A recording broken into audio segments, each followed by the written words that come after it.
My name is Emma Walker. I'm 23, and the night everything cracked open started with a single sentence. You're not going to that appointment? I was standing in the living room, clutching my phone, staring at the reminder for the doctor's visit I'd finally gathered the courage to schedule. Weeks of fatigue, pain, and the quiet fear that something was deeply wrong had led me to that one afternoon.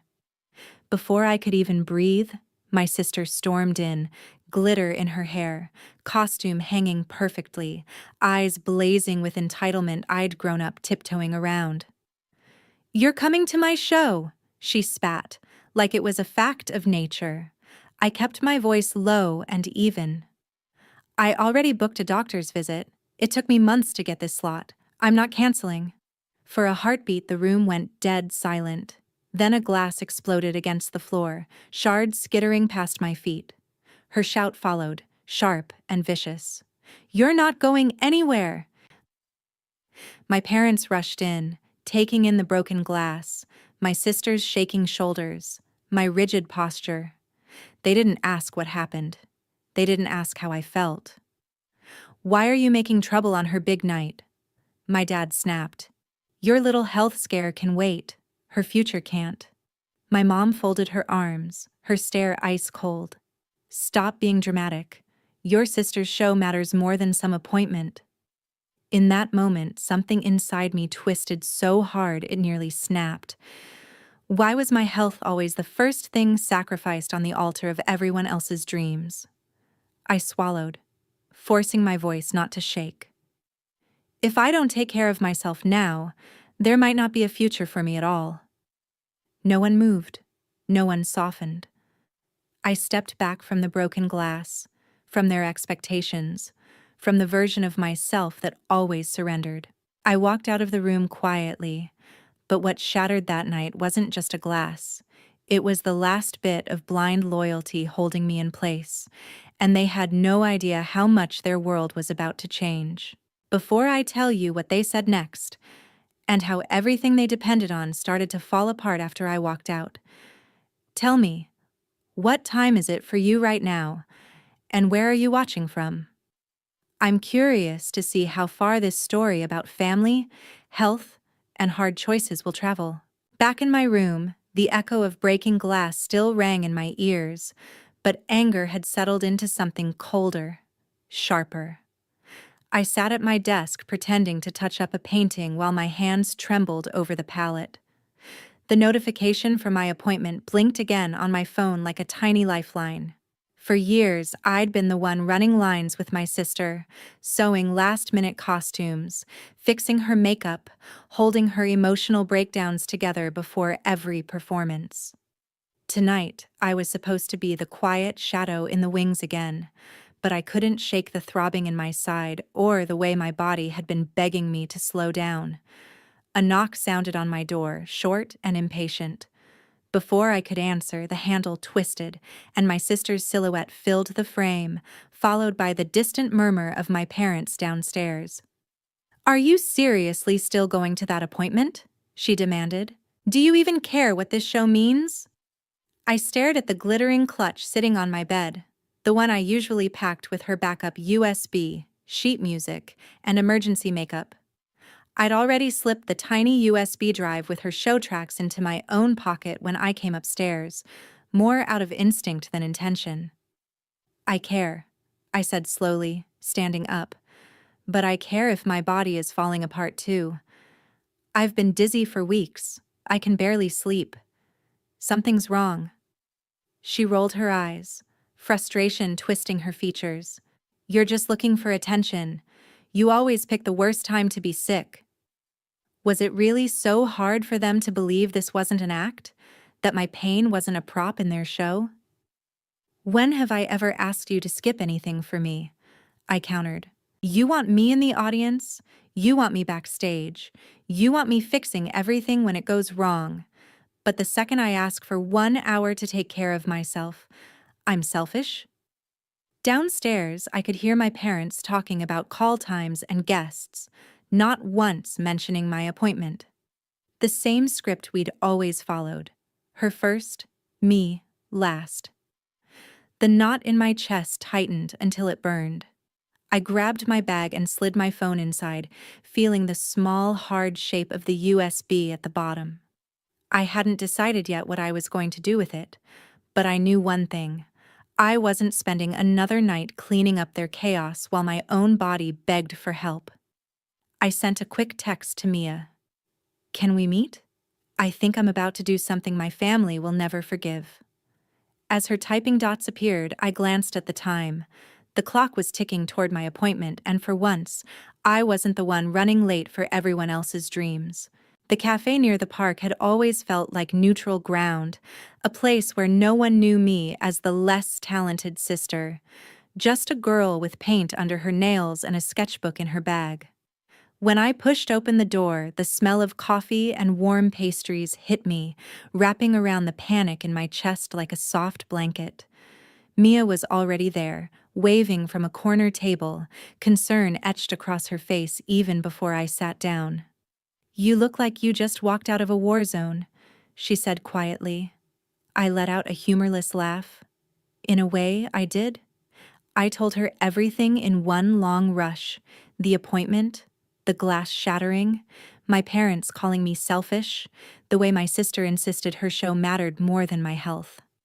Mia didn't interrupt, just watched me with that intense focus she saved for moments when she knew I was breaking. "Let me get this straight," she said finally. "You're scared something serious might be wrong with your body. You finally schedule a doctor's visit and they're mad because it doesn't fit around her spotlight?" The way she said it made it sound as ridiculous as it truly was. "They said my little health scare could wait," I murmured, staring at the swirl of foam in my cup. As if my body is just background noise to her performance. Mia leaned forward, lowering her voice. "Emma, you know this isn't just about tonight. They've trained you to believe your needs always come second. If you give in now, what happens next time? And the next?" Her words hit a part of me I'd been trying to ignore. If I kept bending, where would it end? Would I be the one collapsing backstage one day while everyone else clapped for her? "If I go," I whispered, "they'll say I betrayed the family. If I stay, and something really is wrong, who's going to pay the price? Me or them?" Mia's expression softened. "Honestly, if they refuse to care until you're on the floor, that's on them. Sometimes the only way people learn is when the consequences finally hit them where it hurts. Their plans, their image, their perfect little show." I felt the USB in my pocket again, a small reminder that, for once, I held something they needed. The idea was ugly and tempting all at once. Letting them see what it felt like when I wasn't there to hold everything together. What if standing up for myself means they hate me? I asked, my voice barely more than a breath. What if I lose them? "Do you really have them now?" Mia countered gently. "Because from where I'm sitting, it looks like they only love the version of you that keeps bleeding for them." The truth of that lodged in my chest like a stone. Maybe this wasn't about choosing between them and my health. Maybe it was about finally forcing them to see the cost of their selfishness. As we finished our coffees, the appointment time crept closer. I stood up, feeling shaky but strangely grounded. I wasn't just walking toward the clinic. I was walking away from a life where my pain was invisible. The clock was ticking toward my appointment, and this time, I was ready to let their world wobble without me propping it up. By the time I walked back toward the house, the sky had started to dim, the world slipping into that gray-blue hour where everything feels suspended between what was and what comes next. My phone had filled with messages, my sister asking where I was, my mom sending passive-aggressive reminders about the show, my dad demanding I stop overreacting and come home to help. I muted the group chat without replying. For once, they could feel what it was like to need me and not get an instant response. When I stepped through the front door, the tension practically crawled up my skin. Costumes were strewn across the couch, cables tangled on the floor, half-finished decorations slumped against the walls. The chaos they usually dumped on me to fix was now spilling over every surface. My sister spun around when she saw me. "Finally," she snapped. "The sound tech just messaged. He needs the backup tracks and I can't find the drive. Did you move it?"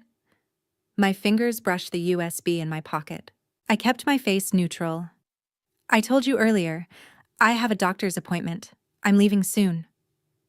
"You still on about that?" My dad cut in from the hallway, his expression a mix of irritation and disbelief. "We talked about this. Your sister has an important night. Are you really going to walk out on her?"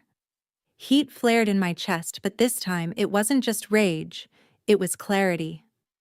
"I'm not walking out on anyone," I replied. "I'm going to a medical appointment because my body is screaming that something is wrong. I've been faint, exhausted, in pain, and no one here has asked a single real question about it. All you care about is her show." My mom folded her arms, her lips pressed thin. "You're exaggerating. You've always been sensitive. You can reschedule." "It took me months to get this slot," I shot back. "You didn't even ask what the doctor is checking for." For a fleeting second, something like worry flickered in her eyes, but it vanished as quickly as it came. "We can't just cancel the show because you've decided to be dramatic," she insisted. My sister stepped closer, voice low and venomous. "If you leave, don't bother coming to any of my performances ever again. You're supposed to be there for me." That was the core of it, wasn't it? I was supposed to orbit her. Forever. "I've been there for you," I said quietly. "Every opening night, every rehearsal meltdown, every forgotten line. But tell me something. Have you ever skipped anything important for me?" No one answered. The silence was its own confession.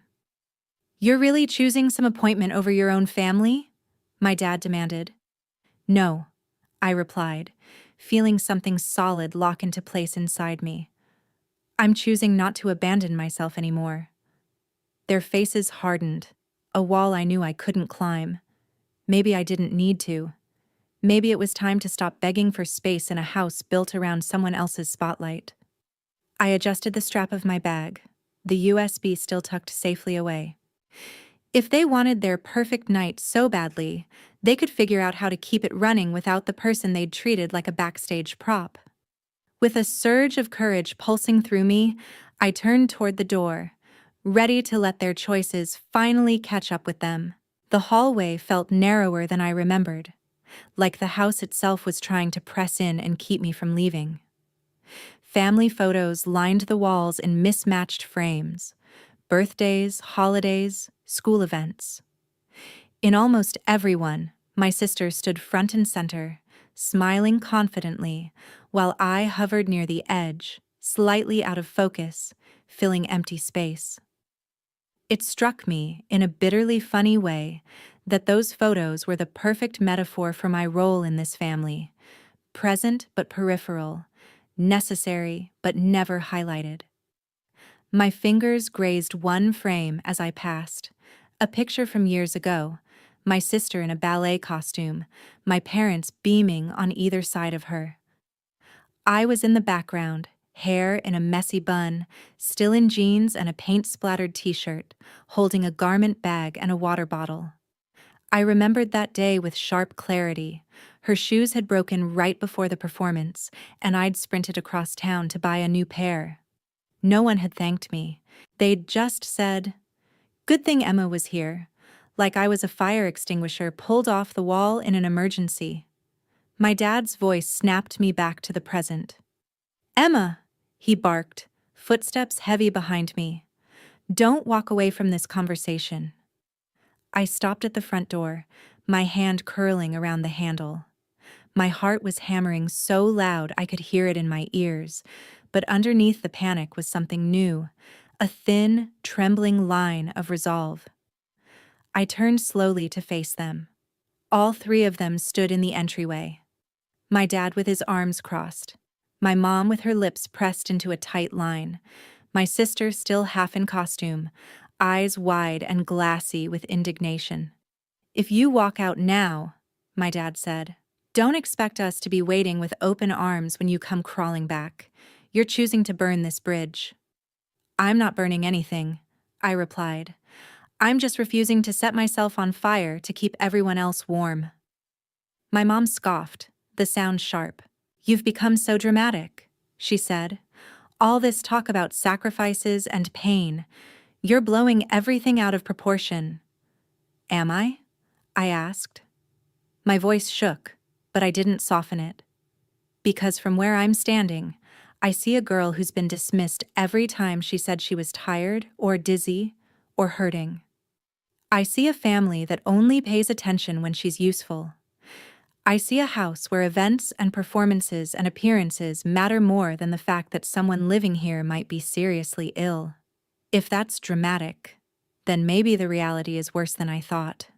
My sister stepped forward, her eyes shining, not with tears of empathy, but with wounded pride. You think you're the only one who sacrifices anything? She shot back. Do you know how hard I've worked for this? The hours of rehearsals, the auditions, the rejections? This show is finally my chance to prove I'm not just some small-town performer, and you're ruining it because you want everyone to panic over your mysterious illness. The way she said, mysterious illness, with air quotes in her tone, made my stomach twist.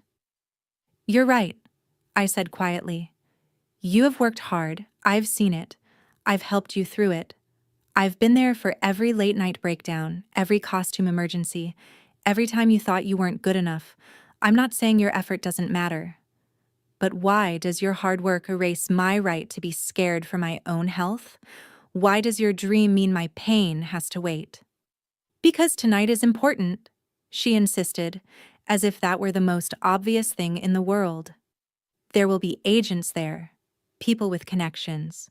You walking out and sabotaging the show makes me look unprofessional.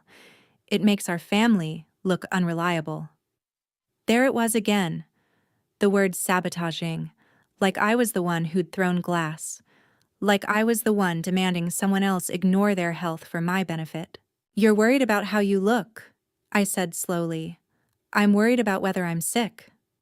My dad pinched the bridge of his nose, exasperated.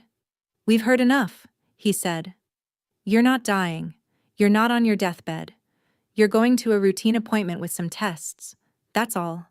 You're acting like this is a matter of life and death to justify abandoning your family when they need you. I stared at him, the breath catching in my throat. You don't know that I'm not dying, I replied. And the fact that you're so confident about something you know nothing about is exactly why I don't trust your judgment on this.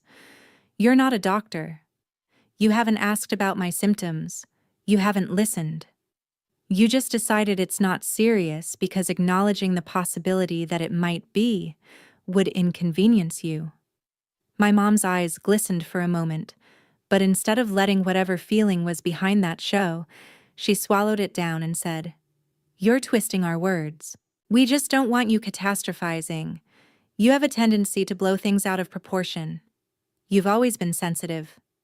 The word sensitive landed like a familiar insult.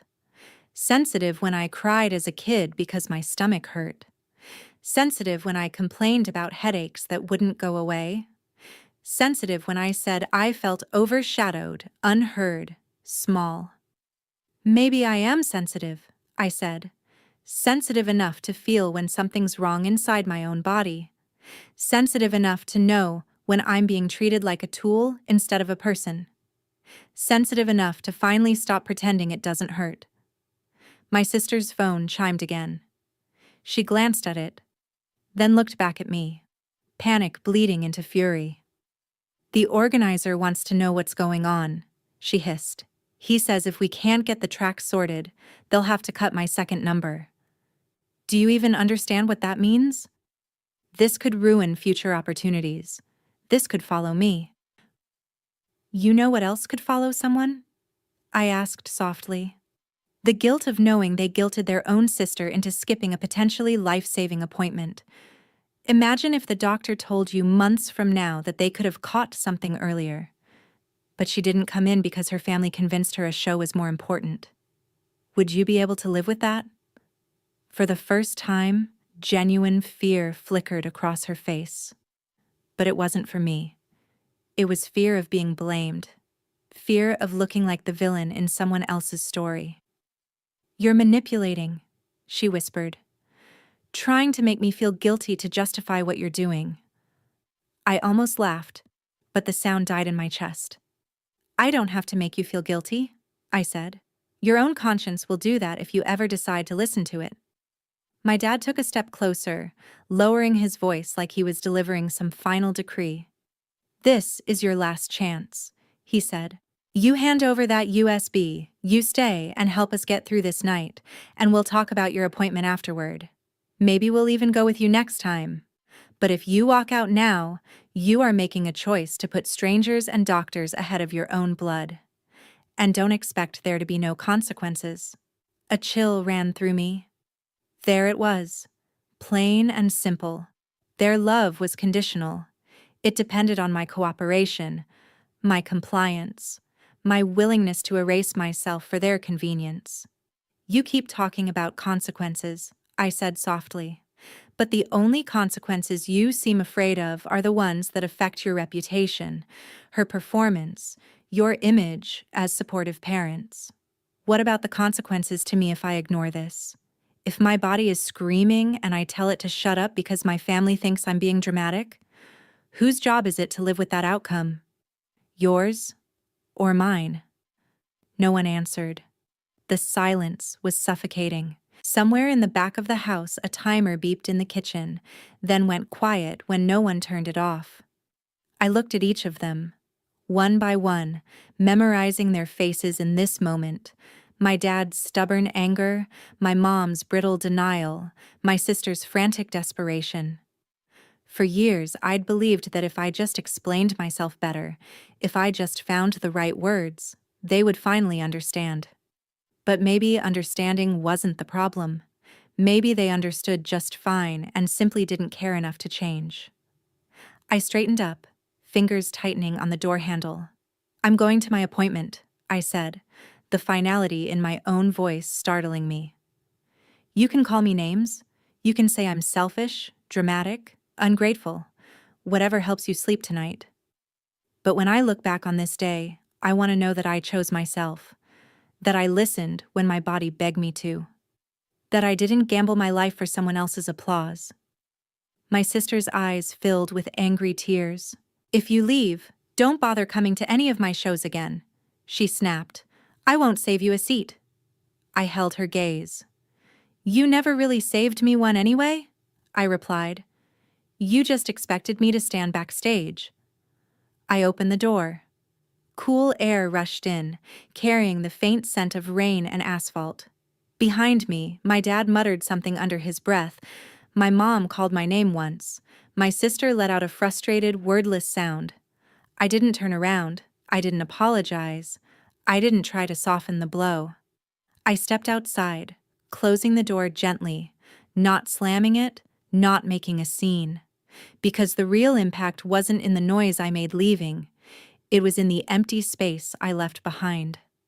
For the first time in my life, I wasn't the one racing back to fix things, to smooth things over, to make sure everyone else got their happy ending. I was walking away before the fallout, letting them sit with the disaster they'd built. I had finally spoken my truth. And this time, I wasn't staying to absorb the consequences for everyone else. I was letting them feel what it was like when the person they treated as a prop decided to exit the stage. The evening sky outside had deepened into a dark velvety blue by the time I reached the park again, streetlights flickering on one by one like quiet witnesses. I sank onto a bench, my bag beside me, my phone face down for a moment of silence that felt almost sacred. Then the vibrations started, one after another. Calls, messages, notifications stacking up so fast the screen looked like it was glitching. I flipped the phone over. Missed calls from Mom. A string of furious texts from my sister. "Where is the USB? They're asking for the tracks. If you're doing this on purpose, you're evil." Another message from my dad. You've embarrassed us. People are asking where you are. Pick up the phone. A strange, bitter satisfaction stirred in my chest. For the first time, they were the ones scrambling, panicking, trying to fix a disaster without me. Was this what they'd feel every time they left me alone to manage my pain in silence? Was this what it took for them to realize how much they'd been taking from me? Mia's name lit up on the screen next. How did it go? She wrote. Did you leave? I typed back. Yeah, they're freaking out. The show might not go as planned without the backup tracks. There was a pause, then her reply. Good. Maybe they'll finally learn what happens when they treat the person holding everything together like she's disposable. I leaned back against the bench, staring up at the faint glimmer of stars fighting through the city lights. Do you think I went too far? I asked her. Do you think I crossed a line by not saving them this time? She answered almost immediately. Emma, you didn't break anything. You just stopped being their bandage. If they're bleeding now, it's because they kept cutting you and expected you not to notice.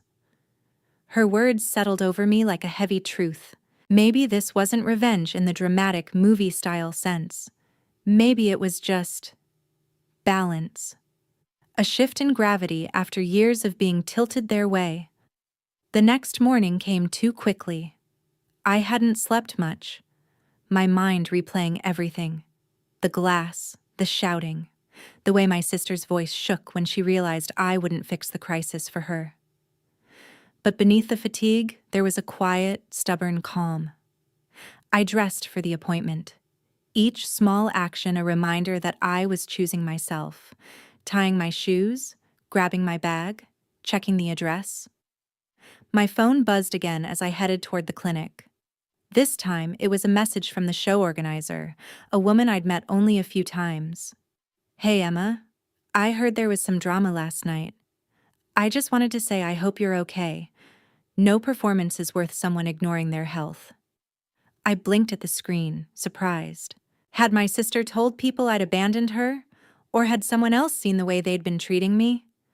Either way, the words were a small anchor in the swirl of guilt and doubt. Maybe the world wouldn't automatically side with them just because they shouted the loudest. The closer I got to the clinic, the more real everything felt. What if the tests showed something serious? What if this appointment confirmed my worst fears? But another question cut through the fog, sharper and more important. What if I had stayed home, skipped this visit, and let my body keep screaming in the background while I clapped for someone else's dream? Would they have cared then, when it was too late? As the clinic came into view, I tightened my grip on my bag. I couldn't control whether my family would ever understand, whether they would feel remorse or just resentment. But I could control this. I was showing up for myself. I was choosing my life over their comfort. And whatever happened inside those walls, I wouldn't let them rewrite this choice as selfishness. It was survival.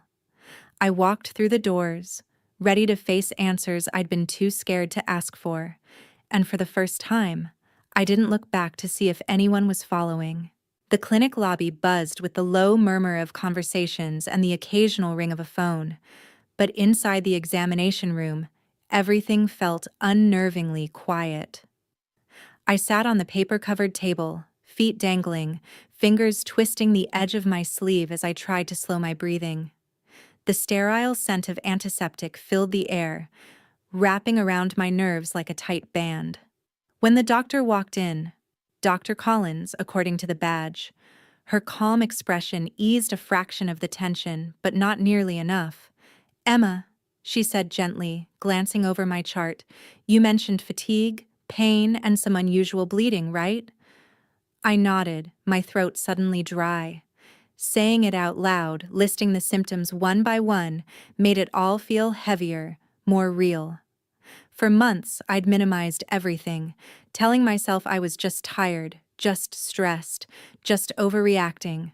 Words my family had drilled into me until I almost believed them. Now, under the bright white light of the exam room, there was no way to pretend anymore. After questions, examinations, and what felt like an endless list of tests being ordered, Dr. Collins sat down in front of me, her expression serious but kind. "I'm not going to sugarcoat this," she said softly. "There are some things we're concerned about. We need to run more tests to rule out anything serious, including potential cancer. The sooner we do this, the better your chances if something is wrong." The word cancer didn't just land, it detonated. For a second, all I could hear was the faint buzz of the fluorescent light above us. Cancer. The same appointment my family had called a little health scare. The same visit they'd tried to guilt me out of taking. My mind flashed back to the broken glass, to my sister screaming that I was ruining her big night, to my parents telling me I was selfish. If I had listened to them, if I had stayed, if I had put their comfort above the alarm bells in my own body, what then? Would they have still called me dramatic if the diagnosis came too late? My hands shook, but I didn't look away from Dr. Collins. "So what do we do now?" I asked. My voice surprised me. It wasn't as small as I felt. "Now," she replied, "we focus on you. We move quickly. We get answers, and we make sure you have support. Do you have people you can lean on?" I thought of my parents' cold stares, my sister's accusations, the way they'd rallied around her show while I begged them to see me. Then I thought of Mia, texting me every hour, waiting outside in case I needed a ride, refusing to let me walk through this alone. "I have someone," I said. "Maybe not the people I expected, but someone." When I stepped out of the clinic, the sunlight felt too bright, the world too normal for what I'd just heard. My phone buzzed again, as if on cue, a new message from my sister. "So, are you done with your attention stunt? You should know the show is a mess without you. Everyone kept asking where you were." Another from my mom. "We need to talk. Your behavior last night was unacceptable." A strange calm settled over me. Unacceptable. That was the word they chose. Even now. I opened our family group chat and hovered over the keyboard, my fingers trembling, not from fear this time, but from the weight of the truth I was about to drop. "I just left the clinic," I typed slowly. "The doctor is running tests for something serious, including possible cancer. That appointment you all said could wait? It might be the reason I catch this in time. I hope, for your sakes, that one day you realize how close you came to pushing me to ignore this." I paused, then added, "You were willing to risk my life for a show. I'm not willing to risk it for your approval. From now on, I'll make choices based on what keeps me alive, not what keeps you comfortable." I hit send before I could second-guess myself. Almost immediately, the typing dots appeared, then disappeared, then appeared again. A missed call flashed across my screen, then another. I let them ring. Instead, I opened a new chat with Mia. "They might hate me after this," I wrote. "But if this is the price for finally valuing my own life, maybe it's worth it." She replied within seconds. "If they hate you for staying alive, that says everything about them and nothing about you. I've got you. Whatever happens, we fight it together." I looked back at the clinic doors, then at the messages piling up from my family. For the first time, I wasn't tempted to run home and patch things up. I wasn't scrambling to protect their image or their comfort. They were the ones left to sit with what they'd said, what they'd prioritized, how close they'd come to losing the daughter they treated like background noise. My world was uncertain, my future filled with tests and waiting and fear, but at least it was mine again. And if my story ever reached other people, strangers watching on their phones at midnight, wondering if their pain mattered, I wanted them to know this.